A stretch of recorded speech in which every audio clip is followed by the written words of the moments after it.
ప్రణవానంద స్వామి చాలా గొప్ప యోగి. ఆయన గుడివాడలో ఆశ్రమం స్థాపించారు. నేను ఆ ఆశ్రమాన్ని సందర్శించడం జరిగింది.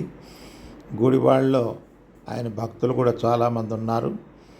ఆ స్వామీజీ తయారు చేసిన శిష్యులు కూడా చాలా గొప్పవాళ్ళు అయ్యారని చెప్పాలి.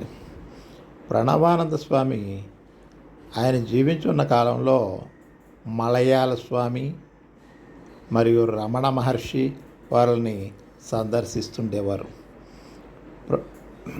రమణ మహర్షి కూడా ప్రణవానంద స్వామితో చాలా చనువుగా ప్రేమగా ఉండేవారు.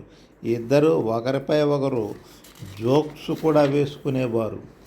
ఒకనాడు ప్రణవానంద స్వామి ఎండలో వచ్చి నడిచి వచ్చారంటూ భగవాన్ స్వామి పాదాలు కూడా నొక్కారంటే వారిద్దరి మధ్య ఎంత అన్యోన్యత ఉందో మీరు గ్రహించాలి.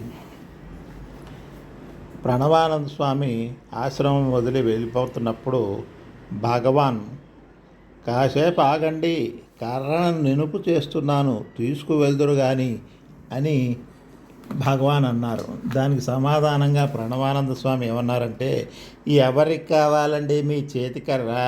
₹1కి 2 దొరుకుతాయి. ఆ కర్రను మీరే ఉంచుకోండి, వృద్ధులు అవుతున్నారు కదా, 3వ కాలుగా కూడా పనికొస్తుంది. చేతికర్రని ఇచ్చి నన్ను ఏమార్చాలనుకుంటున్నారా? మీ అనుగ్రహ దండాన్ని ప్రసాదించండి. ఆ దండం సహాయంతో ఈ అజ్ఞానాంధకారం నుండి జ్ఞాన ప్రకాశంలోకి ప్రవేశిస్తాను. అది నాకు కావాలి. మీ అనుగ్రహాన్ని ఇవ్వండి, మీ చేతికర్ర కాదు అని ప్రణవానందుల వారు రమణ మహర్షుల వారికి తిరిగి సమాధానం చెప్పారు. అంటే ఇద్దరి అన్యోన్యత, ఇద్దరి యొక్క చనువు, ఇద్దరి ప్రేమ మనం తెలుసుకోవచ్చు.